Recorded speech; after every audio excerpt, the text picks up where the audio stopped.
Today we're going to be looking at the top 10 best cities in Florida for jobs. And when I say jobs, I mean construction, gig work, and like tourism.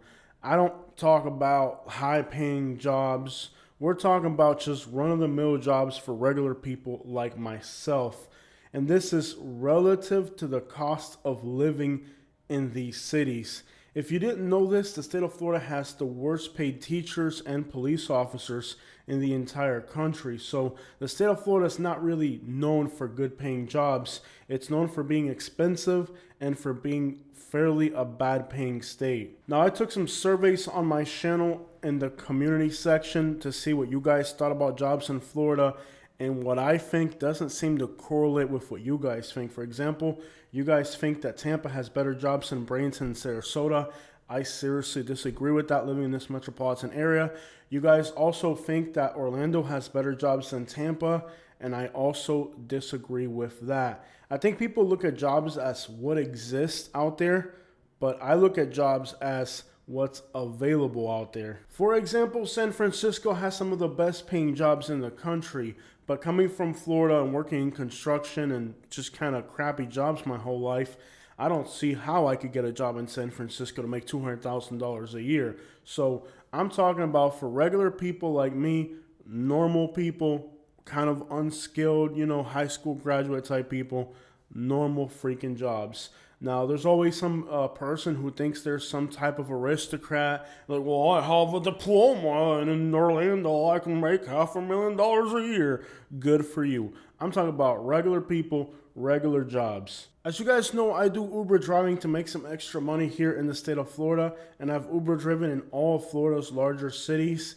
And it's just confirmed exactly what I already thought about these cities and understanding how competitive the job market is. For example, with gig work, if an area has a really strong economy, gig work is plentiful.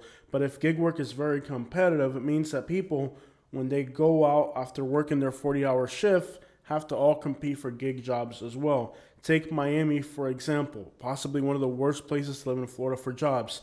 The city is expensive and gig work is extraordinarily saturated. That makes Miami a very undesirable place to live from an income versus cost of living perspective. So in today's video, I'm going to give you my opinion on what the top 10 cities are for jobs based on the cost of living in these cities or geographical areas. So to be clear, this is my personal opinion, the way I see it as someone who's Uber driven in all these cities in Florida, and I've done work throughout the entire state of Florida. From my perspective, these are the places where I feel the jobs that exist in these cities is very good compared to what it costs to live there. Number one is Jacksonville, Florida. In my personal opinion, Jacksonville is the best place to live and work in Florida if you need good paying jobs and want to have kind of an easier lifestyle. Now, Jacksonville has a lot of disadvantages. It's known for crime, but we're talking about jobs versus cost of living today. And I do believe that Jacksonville has the best economic metric of all of Florida cities. When I've done Uber driving here, I've done over $25 an hour. And when you throw in the tips, a lot of people are tipping you $10 and $20 bills, specifically along the beaches and military areas. I remember many years ago, me and my wife had a truck that had our phone number in the side when we used to do a hauling service. And we were up in Jacksonville delivering a trailer or something of that sort. And everybody kept calling me driving around town. They saw the phone number and they're like, yo, we have work for you up here. But of course, we were just driving through Jacksonville. But I always remember that, and I told my wife, if we were to move up here, our little business would thrive because there really is a lot of work available. Now, Jacksonville has a lot going on.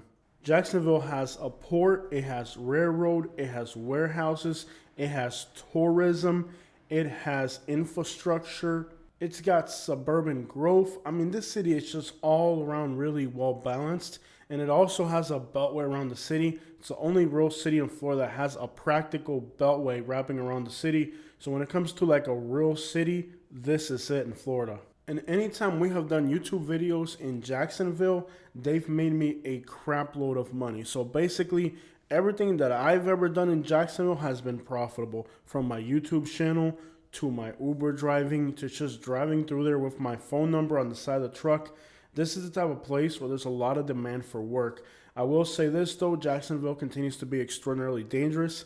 And well, that's kind of a concern in the back of everybody's mind in the city. Yes, it's a great place for business, but dang it, it's a dangerous city. But regardless, if you're not afraid of a little bit of crime, economically, this is probably the best place for you to end up in Florida. And when it comes to gig work, it's pretty straightforward. If a city has abundant gig work, people here aren't starving and fighting for money like they are in, let's say, Miami or Tampa or Orlando. Most YouTubers making today's video would tell you that the cities with the highest incomes is where the best jobs are. But that's not really true. I was just in Naples, Florida, one of the richest cities in the state. I turned on the Uber app the whole time I was down there. This is one of only 3 offers I got the whole time I was down there. And about a month ago when we were in Miami, we drove back through Naples. The whole time I had the Uber app on for deliveries and for passengers. And the only offer we got was like a $3 delivery across town. So Naples, Florida might appear to be a rich city on the surface, but really try to make $1 there and see how hard it is to make it. Again, Florida has the worst paid police officers and teachers in the entire country. It's not an easy state to live in, and these expensive communities like Naples are not easy places. Despite the city's high incomes on paper, during this time of the year, it's an absolute ghost town. The type of place where you couldn't scrape $1 out of the ground if you had to. I'm talking about if I hit the ground right now in Naples, Florida, how hard would it be to make $1? Fairly difficult. But every time I hit Jacksonville, I'm making money in that city off the whip, man. So I'm talking about it's not as competitive as other cities in Florida, and the cost of living here is significantly less, with the exception of getting food. For some reason, food in Jacksonville is extraordinarily expensive. Like eating out at restaurants here is significantly more expensive than I think it should be, especially considering that the city's kind of an infrastructure hub. I'm not really sure what that's due to, but it may have to do with the fact that because the job market's not competitive, it's probably hard to find workers. Vice versa in Miami, where people are fighting for jobs, food costs less because workers are available. So Jacksonville, Florida, to me, seems like a logical number 1 choice. Out of all the large urban cores in Florida, nowhere else is less competitive and more affordable. To me, it's a clear number 1. I know a lot of you guys are going to have a little bit of a problem with that, but it's the truth. Am I going to run and move to Jacksonville right now? Probably not. I'm the type of person where safety matters more than economy. But if that doesn't matter to you, you should talk about, easiest place to live in Florida, by far Jacksonville. Number 2 is Bradenton, Florida. And that is the entire Manatee County, including Lakewood Ranch. I know some of you guys are also going to scratch your head with this one and say, really, Bradenton? But I do Uber drive out here, and gig work is abundant here.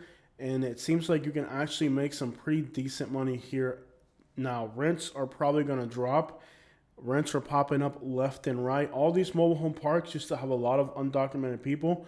When those people leave, there's going to be an abundance of affordable rents here. I'm not going to tell you that Bradenton has these incredible jobs. I mean, when you look at this area, you have colleges, you have an airport, you have beaches for tourism. You also have the IMG Academy. There's a lot of suburbs to Bradenton, and there's a nicely packed urban city as well. To me, Bradenton is an easy place to make a living. Comparing living here in Bradenton to like living in Naples or Fort Myers, I would say that living here is significantly better. Now, living in Bradenton, I'm always in Sarasota, I'm always in Tampa, and the gig work here is usually better. And, well, it just seems like all the way around there's more opportunities in Bradenton. A while back, you couldn't find rents or places for sale in these mobile home parks. Right now, there's a lot of availability in these mobile home parks. You can rent these places for as little as $1,100 a month if you don't mind living in the hood. Now, it's just like Jacksonville. These are extremely dangerous areas. If you want to live out in the suburbs like Lakewood Ranch, you're going to pay at least $2,000 a month for a new apartment. But most people here tell me that they can come up with it easily. And it's not that Bradenton has these incredible job opportunities or you're going to make $300,000 a year. But regardless, I've lived in Southwest Florida and I've lived in Bradenton, and by far this is a much easier place to carve out a living. Just take Uber driving for example. At the Bradenton Sarasota airport, it's usually a short wait. Usually there's never more than 15 cars lined up, and that's on a bad day. In Southwest Florida, the Fort Myers airport, it's usually between 80 to 110 cars waiting on just a few flights. On top of that, it's at least 30 minutes, realistically, even up to 2 hours before you get a passenger. Without a doubt, most tourists are going to head south into Sarasota, but some do head north into Bradenton. Anna Maria Island is a big-sized island. You got Bradenton Beach as well, and these are like international travel destinations, so you get a lot of international tourists. Bradenton is also the closest nice beach from Orlando, which means that people that live in Orlando, if they want to go to a decent beach, the most likely choice is Bradenton. And during the summer, we get a lot of people from Orlando come to our beaches because the Daytona beaches are garbage and the Clearwater beaches are too far of a drive through urban areas. So logical choice, if you live in Orlando, come to Bradenton beaches. Half of Lakewood Ranch is sitting in Manatee County, so it has a Bradenton address. And you do have one big difference between Bradenton and Sarasota. Sarasota is seasonal and Bradenton is year-round, which means that now during the bad part of the year, in Florida we're seasonal, where all the snowbirds go away and in the summer everybody starves. Well, Bradenton seems to be kind of like really strong in the summer because you have a lot of locals that stay here versus other places like Sarasota or Naples that are more seasonal. In Bradenton, the summer's a little bit more steady, so the off-season slowdown in Bradenton isn't as dramatic as in other places. In fact, even during the summer, we have a lot of traffic here in Bradenton, while other cities like Naples and Fort Myers are practically empty. Bradenton is still busy, and noticeably more busy than Sarasota during the off-season. Now, in the wintertime, it flips. Sarasota is definitely more active during the wintertime. And well, the other advantage of Bradenton is if you can't find a job in Bradenton, you can commute to Sarasota, you can commute to St. Petersburg, and Tampa. Now, let me just warm you up on this idea. You're 25 minutes at most from anywhere in Sarasota, you're 35 minutes from St. Petersburg, and you're 45 minutes from Tampa, assuming there's no traffic. If there's traffic, at least an hour. But within an hour drive of Bradenton, you have 3 really major cities. But regardless, if you live in Bradenton, you're probably not going to commute to anywhere else. I have met people in Bradenton that commute to Tampa for really high-paying jobs, but that's not everybody here. Most people here are able to find a job right in their own city, and that's not the case for everywhere in Florida.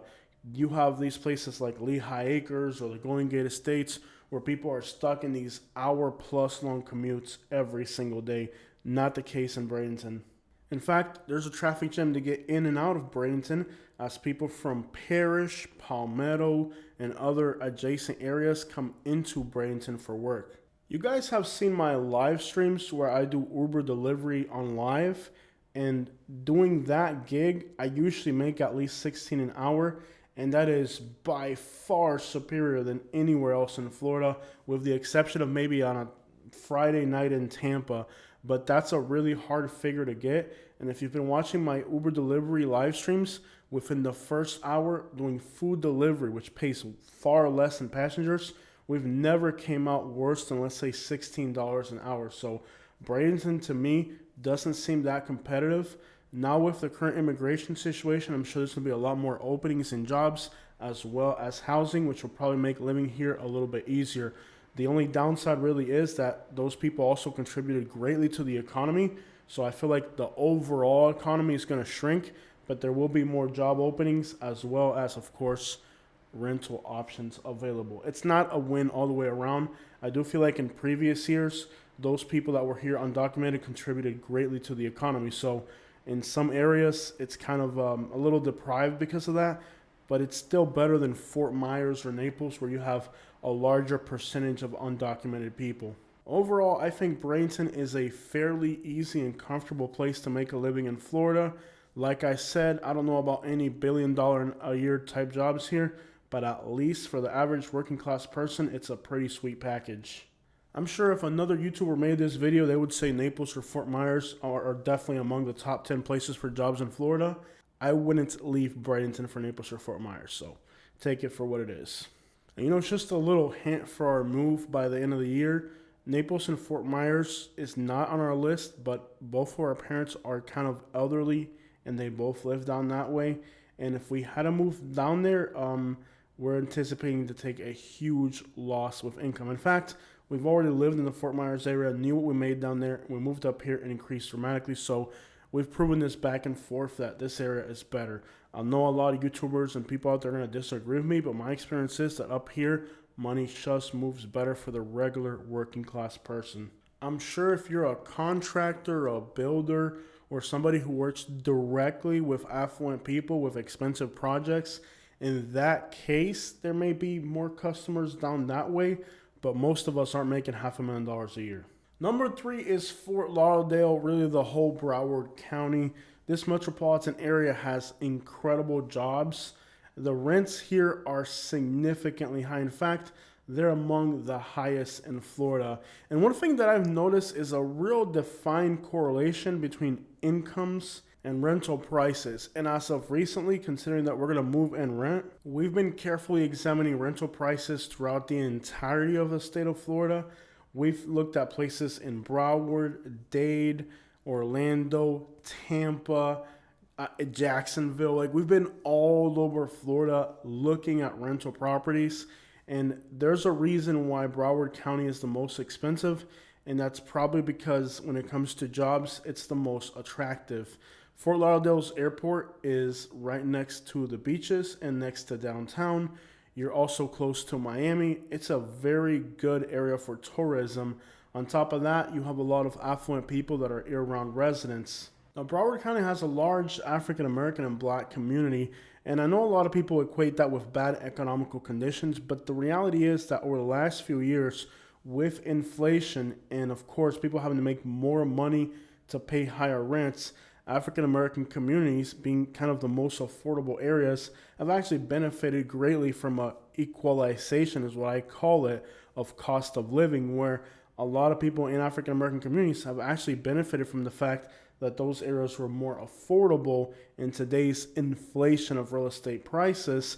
And with inflation, people have had to make more money, so incomes have risen, but cost of living in African American areas has kind of stayed better, you can say, than other areas that haven't inflated as much. And I think it's kind of benefited African Americans over the last few years. And that's probably why Jacksonville is also number 1 on our list, because that affordability that's within those communities has really paired well with the inflation that we're having today and the rising cost of living. So I think Broward County has also benefited from that as well.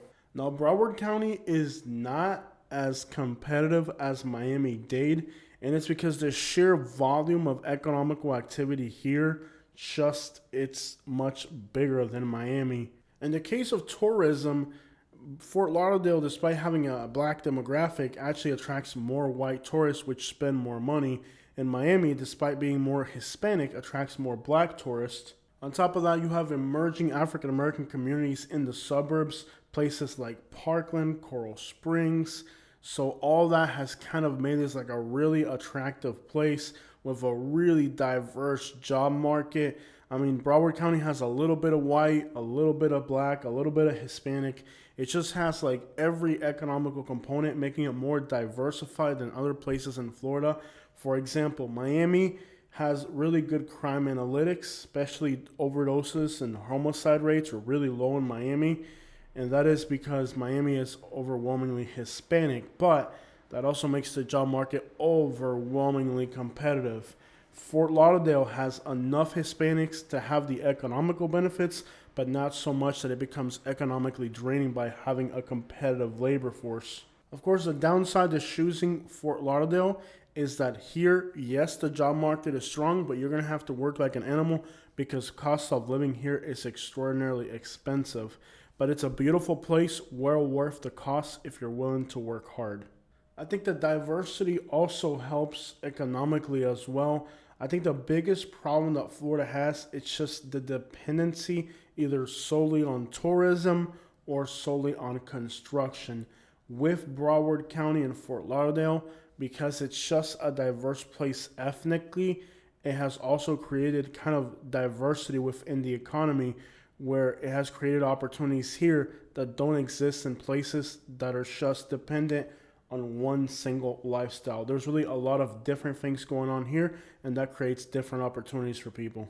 I got a friend that Uber drives on this coast over here, and he tells me if it ain't the tourism, it's the African American community and their commuting habits, which makes them more dependent on Uber than other communities. Then there's great nightlife, then there's the proximity to Miami. It really is all around a great economy here. Throw into that wealthy coastal areas, a lot of events, concerts, and casinos. In this area, it's just a lot of stuff going on. Like, really, when it comes to jobs, Fort Lauderdale is the best, but it's dropped down to third place because of cost of living. There's no doubt that living in Fort Lauderdale is expensive. Number 4 is Pinellas County, and in particular, the northern part of the county. Anything north of Clearwater, you got Dunedin, you got Palm Harbor. That northern tip of Pinellas County is a great place for jobs. The rent prices are strong, but there's a lot of availability, especially if you're renting. The area has just a lot of shopping. It's got a lot of tourism. Again, just a mix of different things going on. It used to be a mostly white area, but it's increasingly becoming Hispanic as people from Tampa are starting to move to the area near Clearwater for just the great opportunities that exist there. Now, downtown Clearwater is kind of a dead zone, so I'm talking about like anything in northern Pinellas County that isn't directly like adjacent to Clearwater. Clearwater is it's just kind of deprived in a lot of ways, but Clearwater Beach is great, brings in a lot of tourism, and then you have little places like Tarpon Springs up there as well. So there's a good amount of tourism, different types of tourism as well. And with the hurricane destruction that they had up here recently, at least for the next few years, there's going to be a lot of construction work. You've seen the Hispanic population increase dramatically over the last few years in northern Pinellas County, and that just simply suggests that this area has a lot of demand for workers. When I've done food delivery up here or Uber passengers, particularly in the morning, it's excessive. I mean, I've been up here before, like I'll catch a ride to Clearwater and I'll be stuck up there Uber driving in the morning, and it's back-to-back passengers. The same thing can be said about food delivery. It's just an area that has a lot going on. It's very busy. And a lot of times, even if I'm working in Pasco County or Citrus County, when I drive through here, I'll turn the Uber app on just to see what it looks like, and it's always moving. There's always a lot of stuff going on in the northern tip of Pinellas County. When you get to about Clearwater, it isn't as good. Downtown Clearwater and the adjacent area is possibly one of the most seasonal places in Florida, which means it's an absolute ghost town in the summer. That's why I'm talking about places like Tarpon Springs, Dunedin, Palm Harbor, Safety Harbor, anywhere in northern Pinellas that's kind of a little bit not directly in downtown Clearwater. Downtown Clearwater just simply sucks. Easily the most seasonal place in Florida. Now, it's busy during the high season, but it's a ghost town in the off season, which is right about now. You got US 19 slicing through there. It's a really busy area. If you can't find a job around here, you won't find a job anywhere else. Number 4 is Tampa, Florida. Now listen carefully. Anything west or north of the Hillsborough River. Or grab 275 and say anything east of 275, stay the crap out of there. Anything west of 275 is good. This area is really nice. And Tampa overall is a nice city. But I think we got to be really clear that the eastern part of Tampa just kind of sucks. Now, I've done food delivery in Tampa and I've done Uber passengers. And Tampa is only like 45 minutes to an hour from where I live. So you can kind of say that occasionally I commute into Tampa and work here. Food delivery on Davis Island is exceptionally well. West Tampa along Armenia, all that's really well, which suggests that people are not, again, starving for jobs. It is by far better than Miami, but I don't think it's better than, let's say, Bradenton, for example. And I recently took that survey on our YouTube channel, and you guys thought that Bradenton and Sarasota were inferior than Tampa economically or for jobs, but I don't agree with that. I don't think Tampa's stronger. With the exception of nights and weekends on the west side of Tampa, like I said, or South Tampa, it can be pretty good, but I wouldn't trade it for an evening in Sarasota or Bradenton. So, regardless, despite the fact that Tampa is a bigger city, I do think it's a little bit too competitive, but not as much as Orlando and not as much as Miami. The eastern side of Tampa has too much crime. The commutes are a nightmare. You got Interstate 75, I-4, and 301 all dicing these neighborhoods up into like 10 different sections. On top of that, you also have a lot of commercial areas there, and they are not really doing a prolifically good job at zoning. Okay, no nice way of saying that, but the zoning in East Tampa is a nightmare. I mean, you got houses, communities, trailers, commercial, industrial, and then infrastructure all jammed into the eastern part of Tampa, which makes it one of the worst traffic bottlenecks in the state. There just hasn't been too much infrastructure planning here, and the zoning is horrible. So if you're thinking about Tampa, for sure, I would go with the western side of the city, like the areas that I mentioned. Anywhere else in Tampa, like if you end up east of 275, you're going to be in for it. I mean, from Riverview to Brandon, and even like Temple Terrace, those areas are just horrible. And I do notice that they're far more competitive for food delivery and for Uber passengers as well. They're higher crime rates, more traffic congestion. So the right part of Tampa could be a really good place for jobs. Overall, I would say Tampa isn't as great as people think it is. But you guys, at least on my online inquiry, think that Tampa is better than Sarasota and Bradenton. And I do got to listen to you guys to some degree. Now, I think in much of Florida, like particularly Southwest Florida, undocumented people don't hurt the economy. In fact, they are the economy. But I think in Tampa, it's so much of a saturation of undocumented people that I do feel like it hurts the economy. And that's not the case everywhere. It isn't the case in Southwest Florida. It isn't the case in Fort Myers, Northport areas that are fast growing.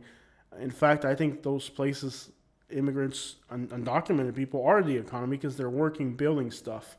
But in the case of Tampa, it's an old city core. There's plenty of housing available. There isn't that many construction workers here, like demand for them, but then there is supply. It's one of those scenarios where like now people that live in Tampa are commuting to Sarasota, Bradenton, Lakeland, Pasco, even all the way up to Hernando County, and these are people who work in construction. So Tampa has become kind of a bedroom community for a lot of undocumented construction workers. And it's usually the other way around. So it's kind of a real problem in Tampa that there's just a saturation of construction workers living in Tampa, but it's an old city that has nowhere to grow. I mean, all the growth is far out into the outskirts. Places like Parrish, Palmetto, Riverview, even parts of Lakeland, Polk County are growing fast. So now you have a lot of growth in the outskirts of Tampa, but you have a saturation of people here who are construction workers. There's no construction work in Tampa being an older urban core.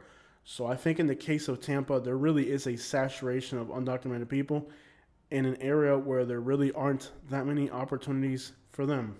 My favorite place to work in Tampa is on Davis Island. Every time that I've worked here, I've got like extraordinarily generous tippers, and that's doing Uber deliveries or with passengers. So Davis Island for me has been incredible for food delivery and as well as passengers. There's just really generous tippers. And in the West Tampa and the area near the airport, the same thing can be said. The same thing for the Latino neighborhood near Armenia and all that. So for me, when I work up there, I find that people are extraordinarily generous, very good tippers. So if you're ending up in Tampa, just make sure you end up in the right side of Tampa. South Tampa, Davis Island, the western part of the city, or far north. Because this eastern side of Tampa, the closest side to where I live, unfortunately, it isn't the best for jobs. There is just too much bad going on. So yes, Tampa does make our list. I do believe that Tampa is economically better than Orlando for 1,000 reasons.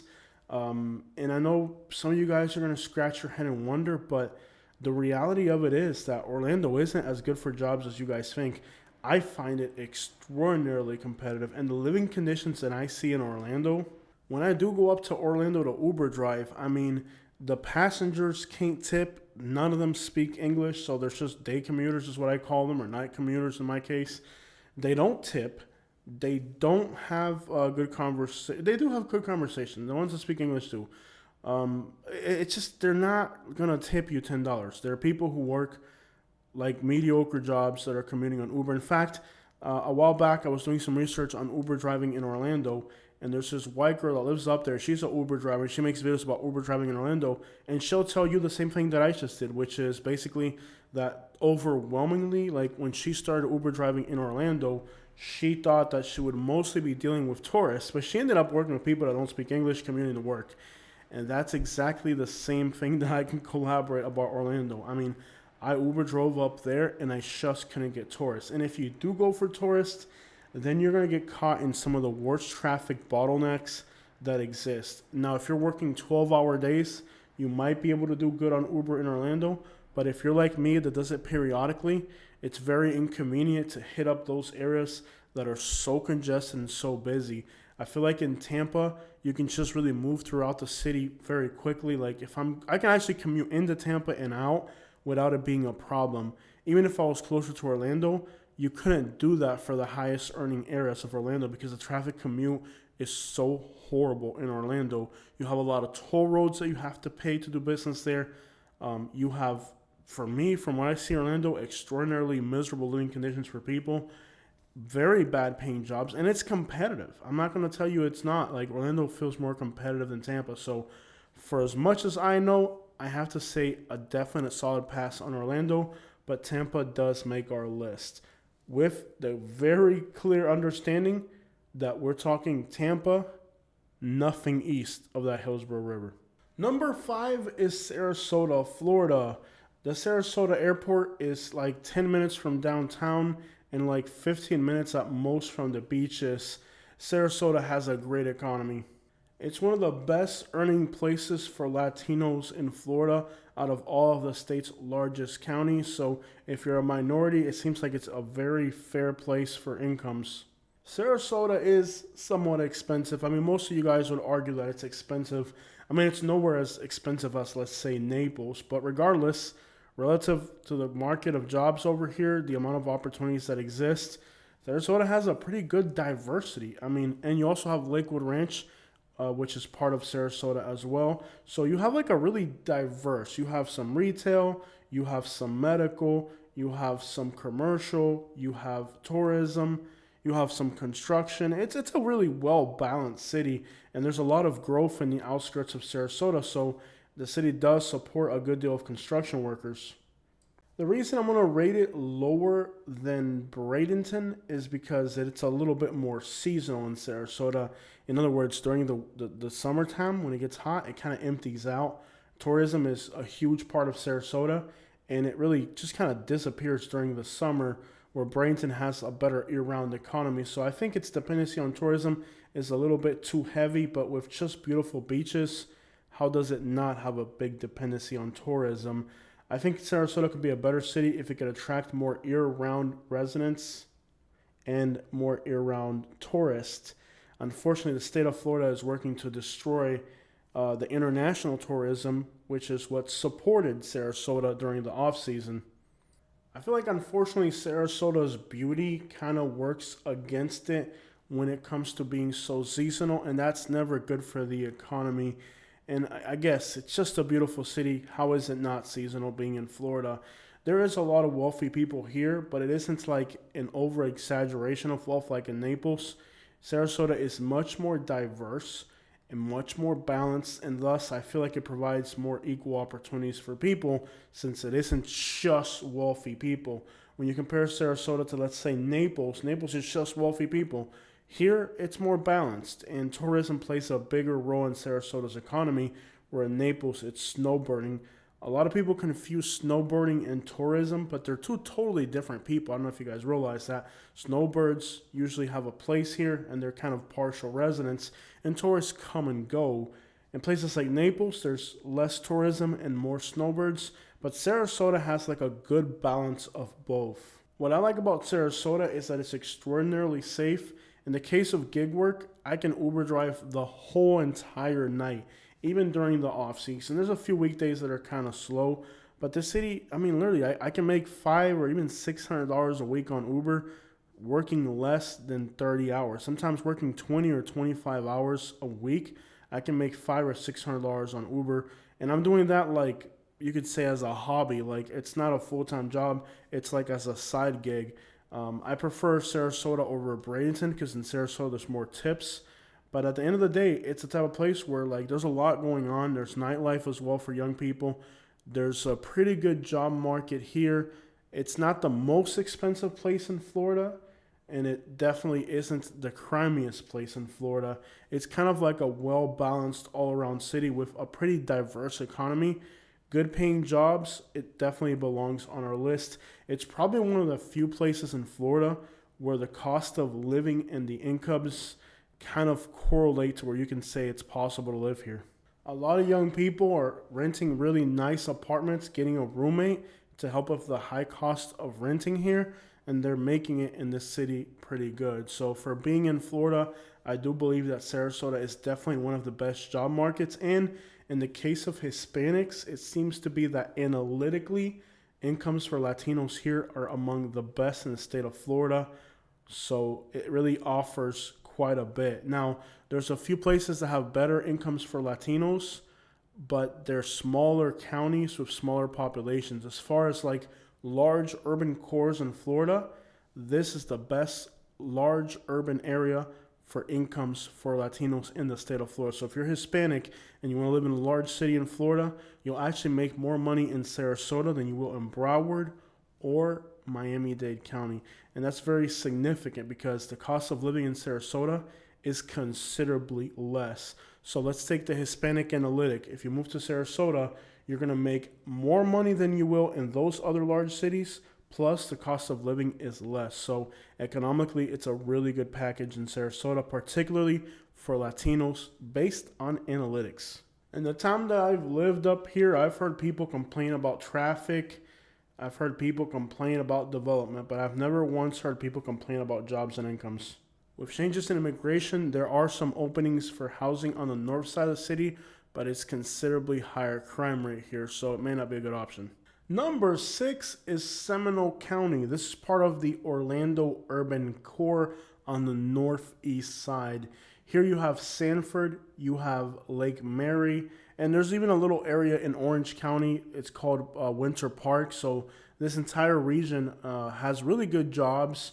It has really good cost of rents, believe it or not. I mean, considering what it costs to live in Florida these days, the rent prices are reasonable for what you get. So if you're looking for being in the Orlando area, the only area I would really recommend in Orlando right now is Seminole County. You have a lot of different suburbs to choose from. I personally like Lake Mary the most. If you watch my videos about Seminole County, everybody says that the Winter Park area, which is just a little bit south of here, is incredible for jobs. It's clean, it's safe. Seminole County has very low homicide rates. It has very low overdose rates. So analytically, it's a great place to live in Florida. It's not as crimey as the rest of Orlando. You have Interstate 4 leading right to downtown Orlando. So if you're thinking about the Orlando area, I would definitely recommend Seminole County. We recently toured apartments up there, and in some places, you can get 2-bedroom apartments between $1,800 to $2,000 a month that are really nice in gated communities and close to good suburban areas. If you're eating out, I did notice that eating out in restaurants here were extraordinarily expensive, and that's probably because, once again, it seems like there's a lot of jobs in this area, and when there are an abundance of jobs available, it makes food cost more expensive because the labor force is harder to get a hold of. So if you want to live in Orlando, live in a clean, safe area with abundant jobs and pretty good safety, it's hard to beat Seminole County. Now, I didn't really accept any passengers up here, but I left the Uber app on, and it came out to about $16 an hour on average, which is a little bit less than Bradenton, Sarasota. Up here, I'm easily pushing $20 an hour. So it doesn't seem like it pays as much as Sarasota and Bradenton, but $16 an hour seems to be about the average for the Orlando area, which is noticeably less than Sarasota and Bradenton. But of course, you can't gauge everything just by what Uber costs, but it does give you an idea that while there is gig work available up here, it's competitive enough to where you're not going to make $20, $25, $30 an hour on a consistent basis. Interestingly, food delivery up this way paid about the same, between $14 to $16 an hour, and we did do some of that while we were up here. And I think the issue is that here you don't have that many undocumented people. Sometimes what happens is that people who are undocumented can more easily and readily deliver food on an app like Uber versus dealing with passengers where there's more checkpoints and safety. And that means that in this area here, food delivery probably pays well because you don't have that many undocumented people. Where if you're doing food delivery in the east side of Tampa or southwest Florida, Naples, Fort Myers, or Miami, it can get as low as $6 to $8 an hour. There's just too many people willing to take those deliveries. Up here, food delivery seems to be a little bit stronger, probably because you have less of those informal account users. But by far, Seminole County really deserves to be on the upper end of, jobs in Florida versus the lower end. You also have a huge Asian community in Seminole County, particularly around Lake Mary. That would just indicate the types of jobs that are up here. So if you are looking at those high paying jobs, then this may be the type of area where those jobs might exist. Number 7 is St. Johns County. Now, this is just outside of Jacksonville. It's the area north of St. Augustine. St. Johns County has a lot of jobs available. It's a very nice and suburban area. It is currently the safest county in Florida by homicide rate. This is the suburb of Nocatee. I hope I'm pronouncing that right. But it's, as you can see, a beautiful, clean, new suburban area. There's a lot of jobs and opportunities here. Housing is fairly affordable for a nice suburban area. Recently, it dethroned Naples, Collier County as the safest county in Florida by homicide rate, so crime analytics here are fairly good. Despite that, I've never really considered living out here because of the proximity to Jacksonville when it comes to crime and safety, and I know that's kind of confusing. The area does have a really bad reputation with their sheriff's office of being really bad with police profiling, so that's one reason I personally wouldn't want to move here, but I can't deny that economically you have high incomes for the type of housing options you have, fairly affordable prices. So this is a great place for an average person to carve out a living in Florida. If you're Hispanic or Black, the sheriff's office has a reputation for police profiling. Interestingly, St. Johns County has the highest incomes for Blacks in the state of Florida at over $106,000 a year. Blacks in St. Johns County actually on average make more than whites.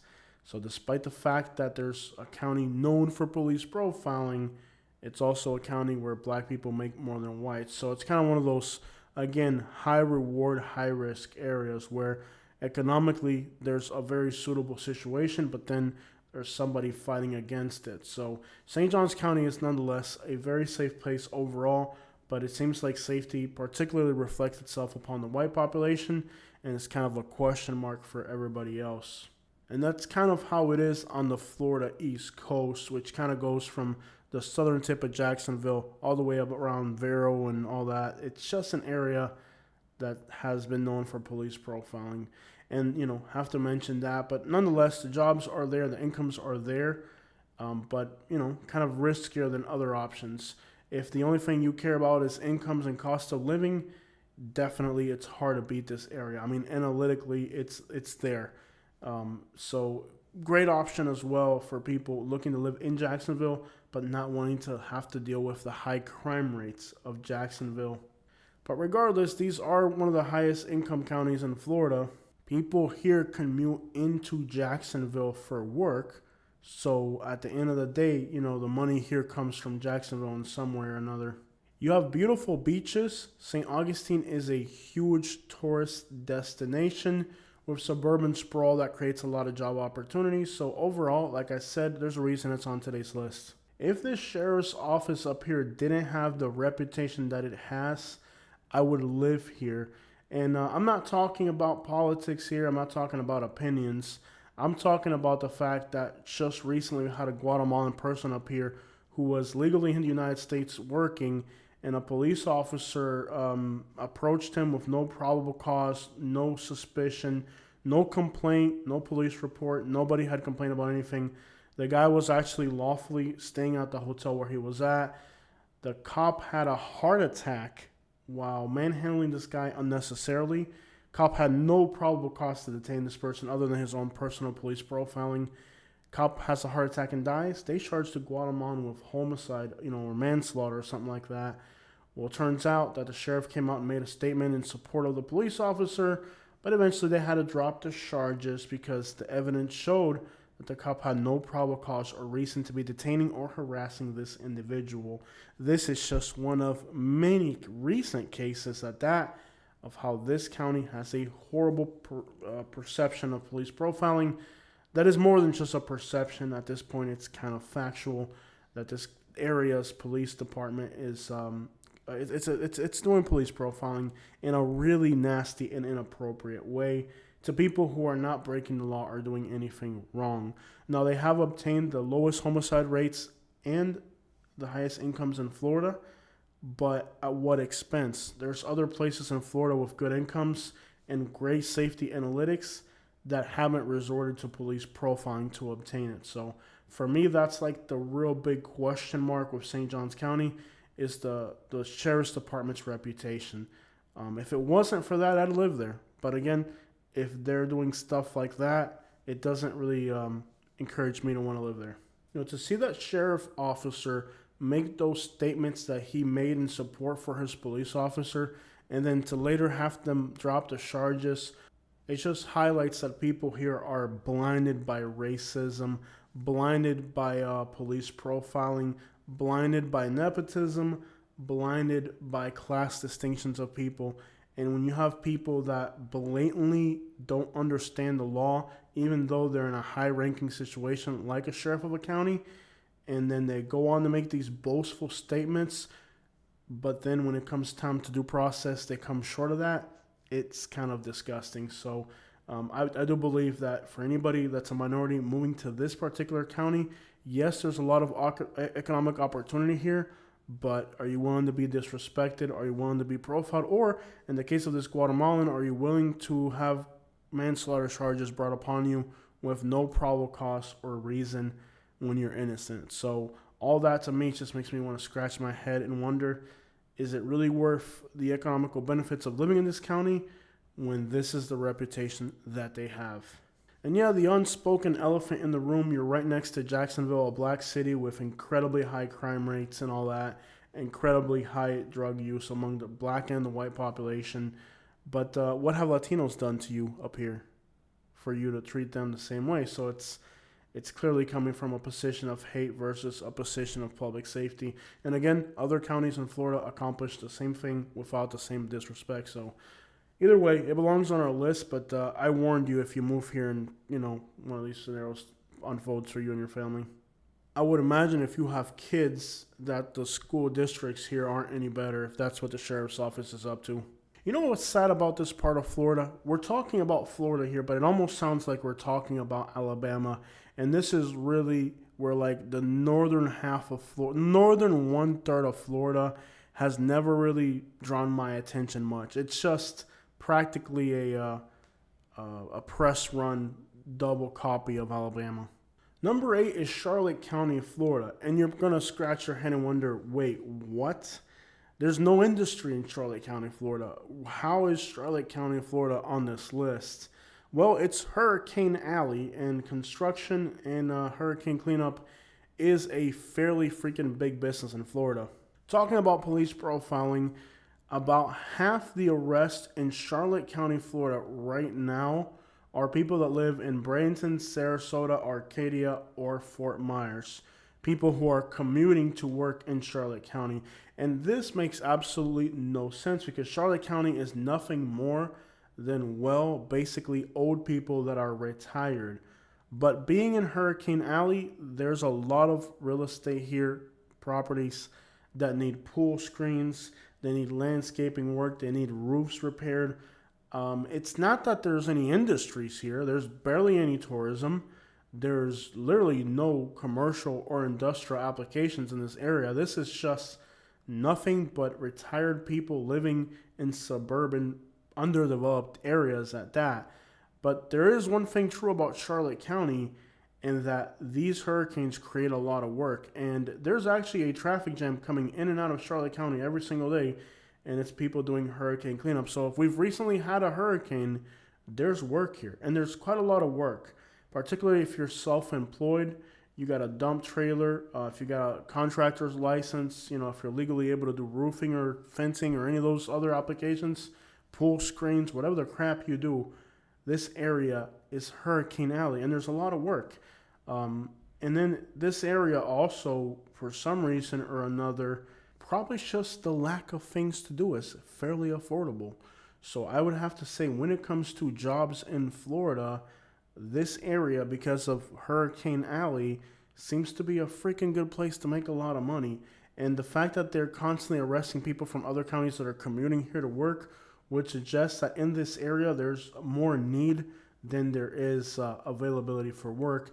I've done Uber driving up here, and I'm not gonna say it's phenomenal, but it's sustainable. I mean, there's a lot of Uber passengers, and there's a younger demographic here. It isn't just older people. I think this area has a reputation of being nothing but old people. But when I Uber drive up here, and I Uber drive up here quite often because it's kind of part of the same area I live in, you get a lot of young people. You do get a lot of young people in Charlotte County, and they complain about the same problem we just talked about, which is police profiling. It's evident by their arrest records, and it's evident by the stories that I hear from people. And I think profiling here goes beyond just race, and also kind of goes into age demographics. It's old people wants the police force to go after young people. So I think here police profiling goes just further than race. I mean, if you're white and you're young, the cops are constantly bothering you. Law enforcement here is just, again, very profiling of the types of people they don't want in their community. Interestingly enough, the Hispanic population has grown dramatically here. And part of the reason the Hispanic population has grown is because there are jobs here that need to be done, and affordability. Despite how bad industry and commerce is in this area in general, because of the hurricanes and because of affordability, it's actually a pretty good package. You can rent an apartment here in Charlotte County, brand new apartment, for $1,500 a month. A 2-bedroom for about $1,800. That's a new apartment that nobody's ever lived in. Now, they're building some newer ones that have more amenities, and they're trying to get $2,000 a month out of them. I think they're going to have to get realistic with that. But it's extraordinarily affordable. In fact, the older houses here are literally $150,000 to $200,000. But you can't insure them, and they're in Hurricane Alley. So you could buy a house, and if you could finance it, your insurance would probably be more than your mortgage. That doesn't really seem like a good, but if you got cash money and are buying a cheap house, there's cheap houses here. Good luck with the house not being destroyed by a hurricane. And well, I guess the real risk factor here would have to be weather. There are industries, there isn't commerce, but again, hurricanes bring a lot of work, and there's a lot of work to be done in this county. And there's a lot of areas that are just always busy. So I know it sounds weird to say that an area that has literally nothing to offer. I mean, if it wasn't for hurricanes, this area would be absolutely among the most abysmal places for jobs in Florida. If you're moving here to work at a Wendy's or at a store or in retail, you're not going to find a job. Let me be clear. This is a good place for electricians, people in construction particularly, people who do cleanups, people who do something related to actual construction, remodeling, construction type work. So if you're into construction work and are not economically pressed, let's say you're buying your house cash or something, then this area could actually be a gold mine, actually. But it's going to take some ingenuity, some self-employment. Don't think you're going to come over here and find an establishment ready to give you a job. This is more for the go-getter, the hustler, the self-employed.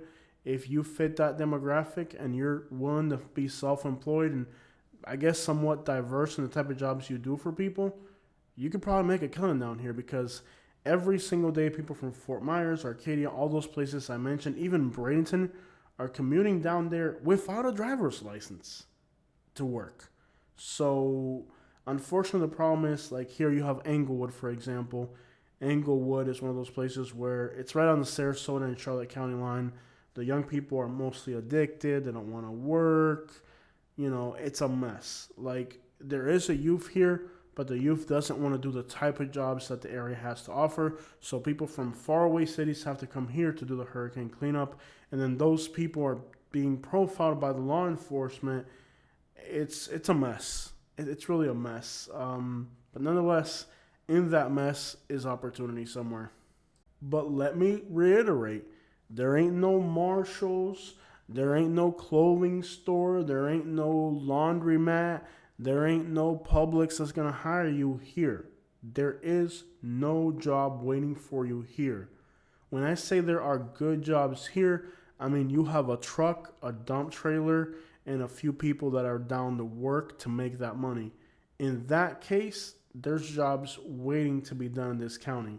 And keep in mind that in Florida, you have to be a licensed contractor.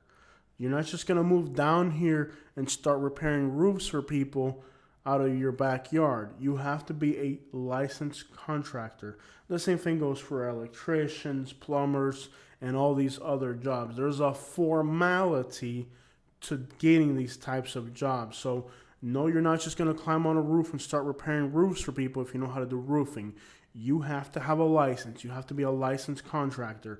There's a lot of rules and regulations in Florida. So there's opportunity here, and knowing the state of Florida and the propensity that this area has for hurricanes, there will always be a leaking roof in Charlotte County, Florida that needs to be fixed. You will have to have proper licensing.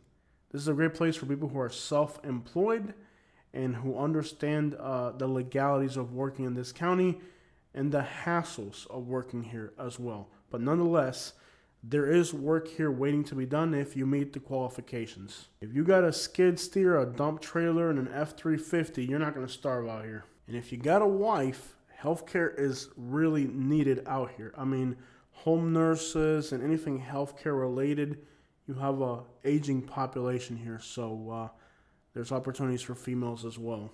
Construction is where a lot of Florida's labor force revolves around. And it isn't just repairing, it's also building. It's a fast-growing area. But like I said, construction is a major source of income in the state of Florida, and it's abundant here. With all of its variables, from hurricanes to demand, there's a lot of ups and downs. But if you're not afraid of that roller coaster, I'm sure there's always a hurricane waiting to hit Charlotte County, Florida. Most of the good stuff in this county is happening on the western side, you know, like Rotunda, you know, Port Charlotte, but mostly like the western part of the county. There's nothing on the eastern side. Number 9 is southern Pasco County. We're talking from Trinity, Odessa, Lutz, Wesley, Chapel, mostly the suburbs along Highway 54. Now, western Pasco County, it's a fairly poor area. There's not really much going on over there. It's very affordable. Pasco County is kind of becoming a suburb of Tampa, and with that suburban lifestyle being funded by the bigger city of Tampa, there's actually a lot of opportunity out here. There's lots of new apartments going in that are fairly affordable. I mean, literally some of these apartments are $1,500 to $1,600 a month for a one bedroom, which is extraordinarily affordable. I mean, just look at this highway. There's trucks, there's new buildings, there's construction. There's a lot of opportunity here. Now, this is, of course, a commuter community into Tampa, but it's getting to the point where it's grown enough to where there's actually a sustainable economy here. There's lots of retail. It's a little bit of everything, really, from retail to medical to construction. There's just a good balance of opportunities in these suburbs. Along Interstate 75, before you get to Wesley Chapel, is another traffic bottleneck. There just isn't enough infrastructure out here. The completion and expansion of Highway 54, the road we're on now, should help kind of alleviate this area. But heading back into Zephyr Hills as well and Wesley Chapel, it's kind of become a traffic gridlock nightmare. There just isn't enough infrastructure out here because this area has been growing so fast that the infrastructure simply can't keep up with it. Now, I know when you mentioned Pasco County, Florida, a lot of people are going to say this county has a reputation for poverty, but let's just slow it down a little bit. There is a lot of opportunity. There's a lot of growth. Pasco County's population has grown tremendously. I think in the last 20 years, they've added 300,000 people. I mean, Pasco County is now like the 12th or 13th largest county in Florida, if not the 11th. So it's up there among the largest counties in Florida by population now. It's been growing tremendously. Now, gig work here is really hit or miss because it's just an expansive area. So it really isn't an ideal place to do gig work, but there is. And we've done food delivery out here, and we got like a real good amount of deliveries. So it was just one back-to-back after the other. Pay rate's not the best, but there's definitely an abundance of it. So services are needed out in this area. It's the affordability of Pasco County that kind of puts everything into perspective.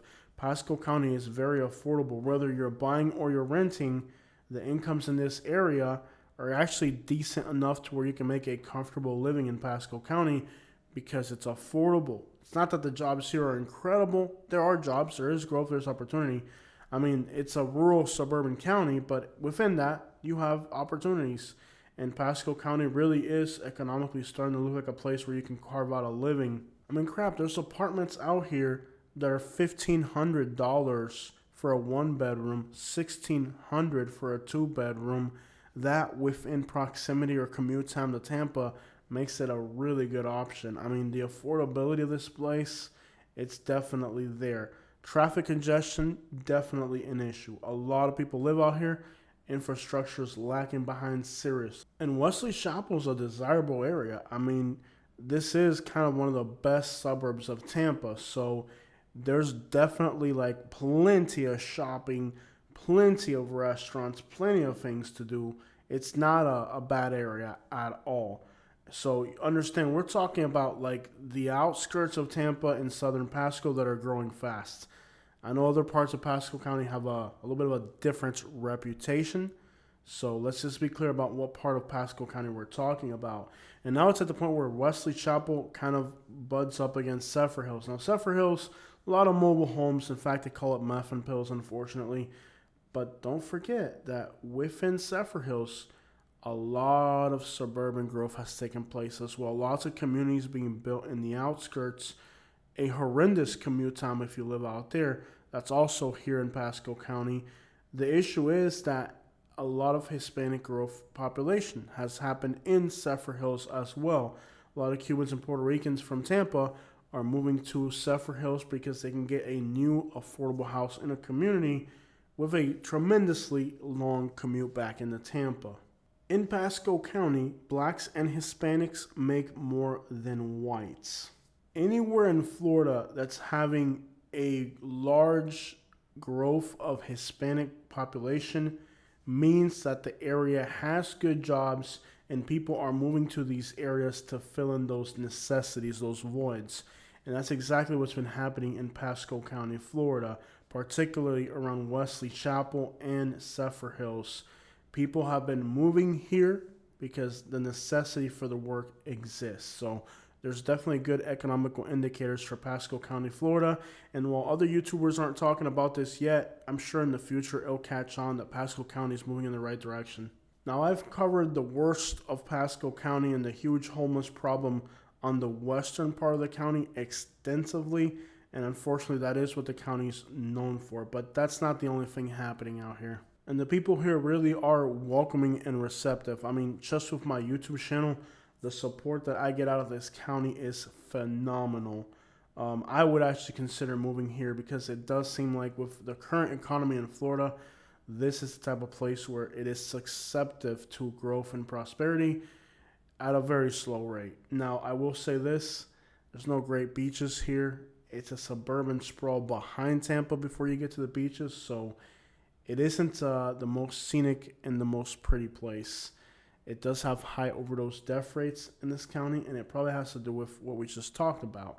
The fact that there's no beaches here, there's not much scenic stuff to look at. It's just a bland and somewhat soulless suburban area, and that kind of does stimulate depression a little bit. Number 10 is Lake County, Florida. This is a county that wraps around the Orlando metropolitan area. Now, hear me out. Lake County is the 24th county in Florida by incomes, but it's the 5th by income for non-coastal counties. See, all those other counties, 20 of them, are coastal counties, so you have to pay coastal county real estate prices. Lake County's real estate prices reflect the fact that it's an inland county. So despite the fact it's not in the top of incomes for Florida, when it comes to cost of housing, it's actually fairly reasonable because it's not a coastal county. When it comes to gig work here, it's incredibly busy. Communities like Leesburg, Tavares, Eunice, Claremont, and a few others are always red on the Uber map. There's always somebody needing to go somewhere out here. And that's kind of the fact that it's the outer outskirts of Orlando, and there just seems to always be a necessity of somebody from the outskirts to go into the city core. But it reflects the fact that there's people doing stuff out here. Now, there are some serious disadvantages to Lake County. There's a few really large lakes that separate it from Orlando, which creates kind of lightning strike right outside my apartment. Literally just saw lightning, I think that lightning strike might have hit my parking lot. There's some flash photography outside my apartment right now. But like I was saying, those lakes kind of prevent traffic flow into Orlando. It's really inconvenient and kind of a traffic nightmare. Not only do these lakes kind of put some distance between you and Orlando, but they also kind of bottleneck traffic in the specific areas. This county is a traffic and an infrastructure nightmare. But like I said, considering that it's an inland county, its incomes are pretty good for being an inland county. So it isn't that in general the incomes are great here, but it's an inland county. And for being an inland county, those are pretty good income levels. So there is a lot of work. There's a lot of commuters. It's kind of a suburb of Orlando in some way or another. But it's weird because you're not in Orlando, but you're not in the villages. But you're kind of like in the middle of all those areas that are growing for people looking for affordability. So at least on the housing end, it's fairly affordable here. On the commute side, it's absolutely brutal if you can't find a job in this area. From what I've seen, gig work is plentiful, but that's because of the commute and traffic complications that exist there. Here in Bradenton, we have the same problem in Parrish.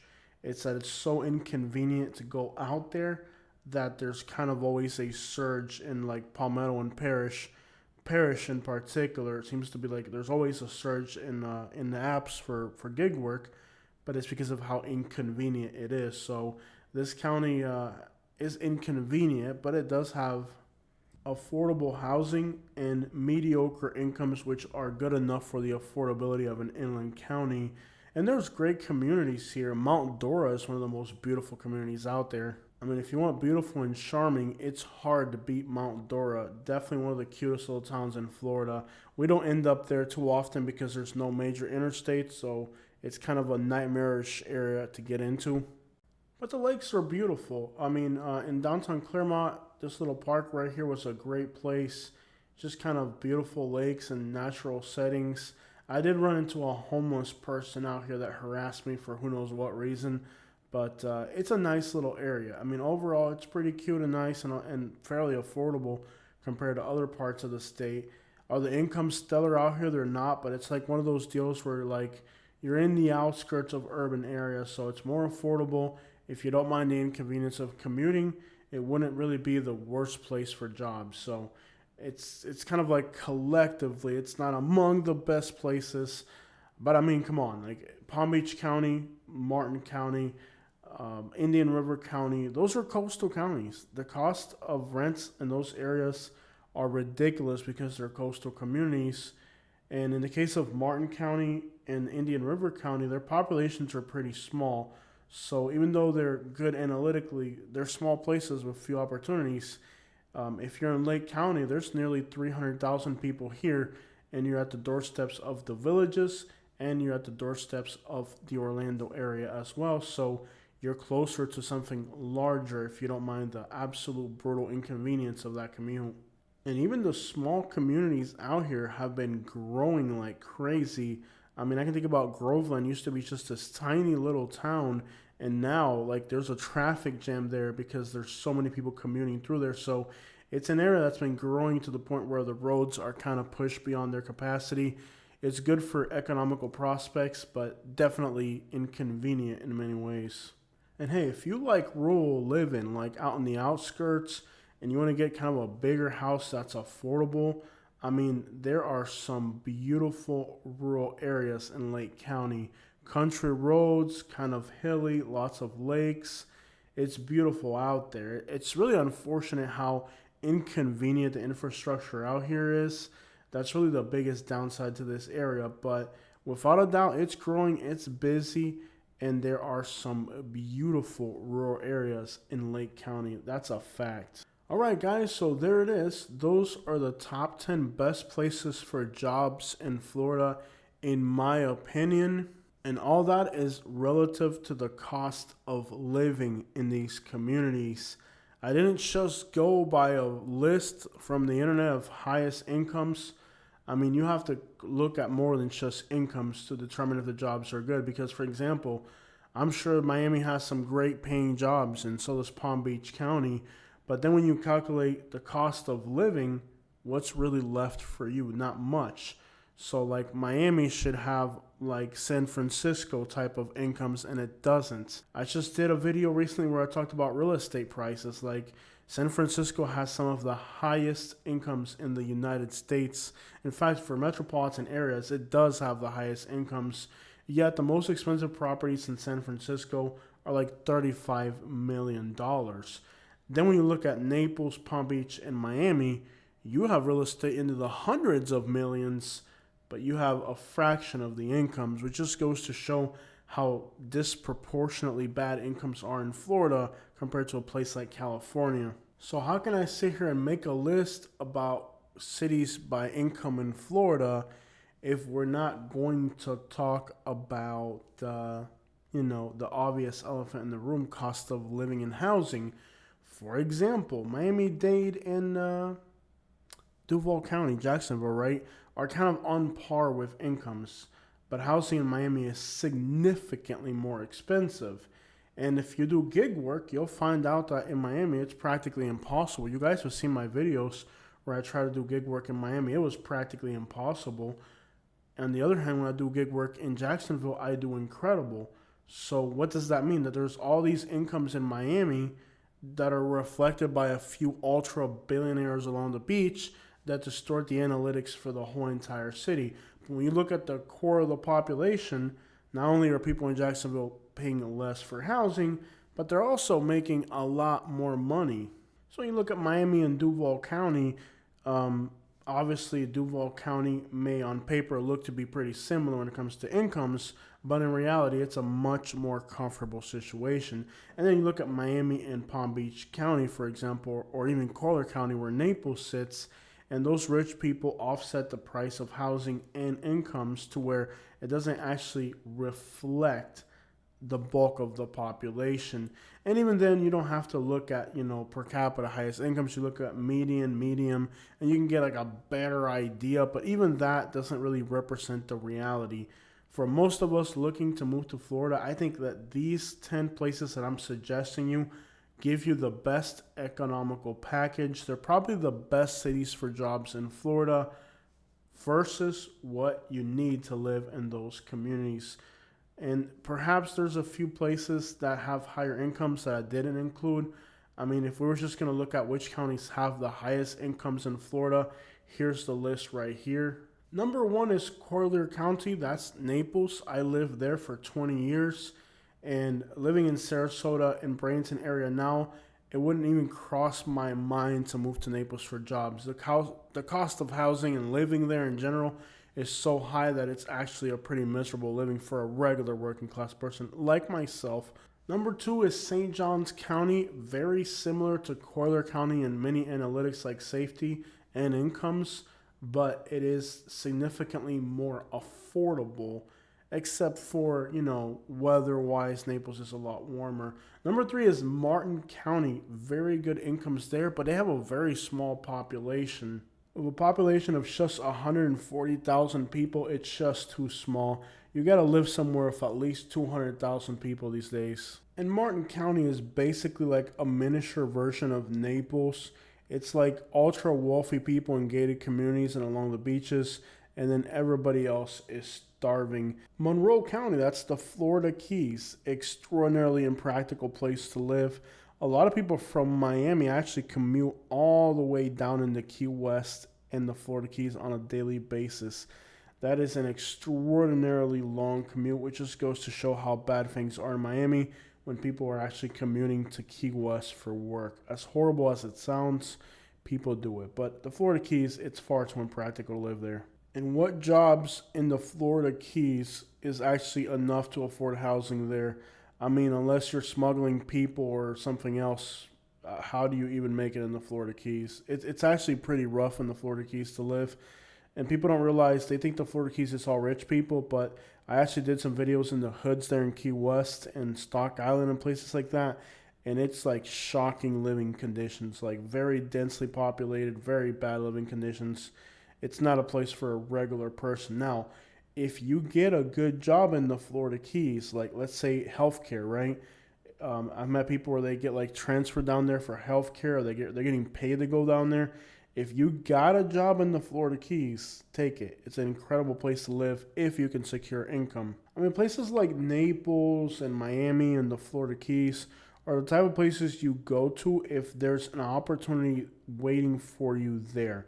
But if you don't have an opportunity waiting for you there, don't do it. Palm Beach County, it's even out of the question. I mean, it's so expensive to live there. Hey, Sarasota, you can't beat that. Coming in at 6th place, you can't beat those incomes. I mean, yeah, it's a coastal expensive city, but Broward County is more expensive to rent and to buy, and they don't have just as good income. So I think Sarasota made our list for a reason. Indian River at number 7, but again, a very small population. I just did a video in Indian River County a week ago, and you guys may remember that there's actually people lined up, like 200 cars lined up waiting for free food. I mean, so go figure. The place has the 7th highest incomes in Florida, and on any given weekend, there's 200 people lined up waiting to get free food outside of church. Does that make any sense at all? Those high incomes reflect like 2 rich people along the coastline, like Gloria Stefan and her husband, and that offsets the analytics for everybody else. It's a really miserable place. Very little opportunities as well, let me add that. And it's not really that Indian River County is that expensive, it's that those incomes reflect the rich people on the island. If you just looked at the people like in the mainland, it would be like abysmal. In fact, in Indian River, far inland, you got Fellsmore, which is like one of the poorest communities in Florida. So it's like a miniature Naples. It's basically like a bunch of rich people along the water that offset the analytics for the whole county and make you think that everybody there is rich, but in reality, the most majority of people there are starving.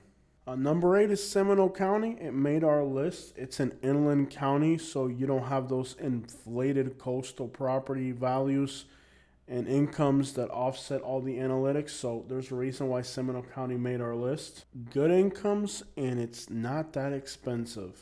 Number 9 is Lee County. Now, I lived in Lee County. That's the Fort Myers area before I moved to Manatee County and Bradenton, and I was doing horrible there economically. I mean, it's probably the most difficult place I've ever lived. It's expensive because it's Lee County, and then the jobs really suck. What you're looking at here, Fort Myers Beach, Estero, and places like Sanibel Island, they kind of offset the incomes like to a large degree.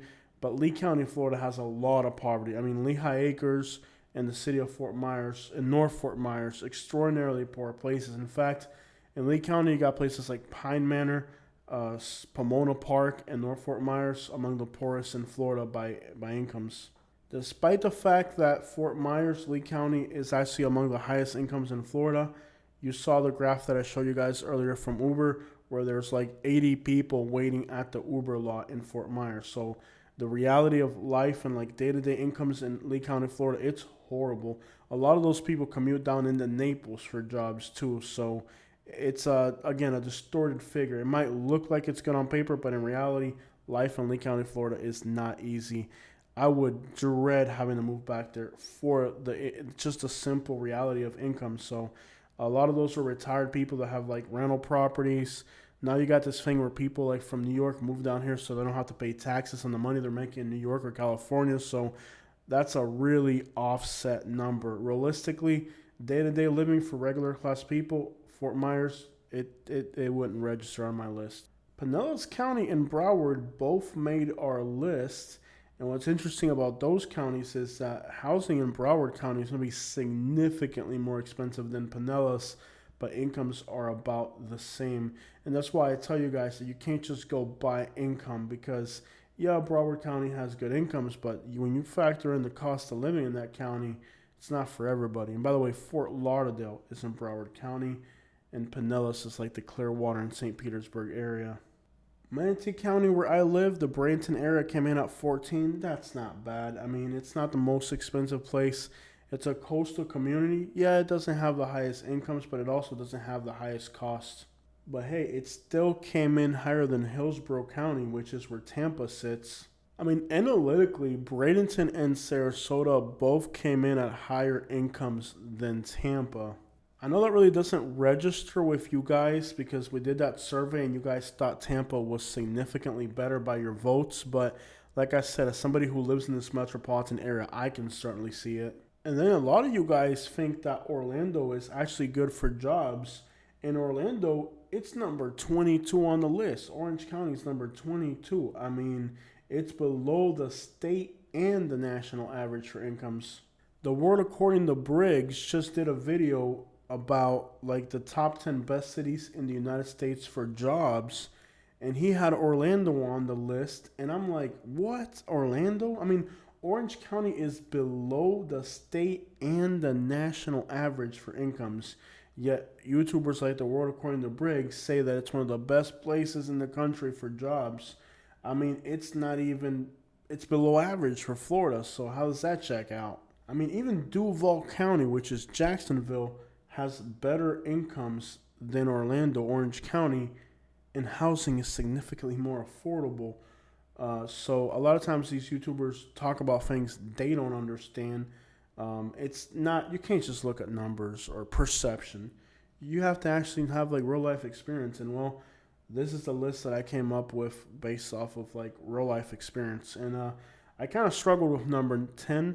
Number 10 is kind of like a question mark for me. I feel like the first 9 places that I included kind of like made sense, and then like for number 10, I just kind of had to fill in the blank. So number 10 is just filling in the blank, but overall, the first 9 at least, solid recommendations. A while back, I also did the top 10 worst cities for jobs in Florida.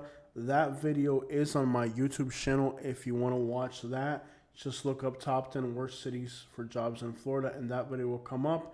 And it kind of in detail explains the worst places for jobs in Florida, where I compared different cities in Florida, like Fort Myers to Chicago, to give you guys some pretty good comparisons of the reality of living in Florida. So I know today's video was fairly elaborate, deep, and complicated, and very long, but I feel like somebody out there is thinking about moving to Florida. They're comparing different cities, and I hope that my video will give you not just analytical information, but also a little taste of real life application of what those numbers actually mean. I mean, if you're moving from a city like Chicago and considering Florida, it isn't as pretty of a picture as you might seem. I know a lot of people are distorting reality, convincing people to move to Florida, but if you're in a city like Chicago, it may be cold and windy, but you're making a crap load more money than you will in Florida, and life there will probably be a whole lot easier as well. That's like the perception of reality versus, what social media wants you to believe, what governors want you to believe, what people in Chamber of Commerce want you to believe. If you're in Chicago and you move to Florida, you're going to definitely see a very complicated economical equation. And a lot of YouTubers continue to mislead people into moving to Florida. I'm still the one continuing to remind people of the reality of how difficult life is in Florida. A place that's painted as a beautiful paradise, but in reality is a very difficult place to carve out a living.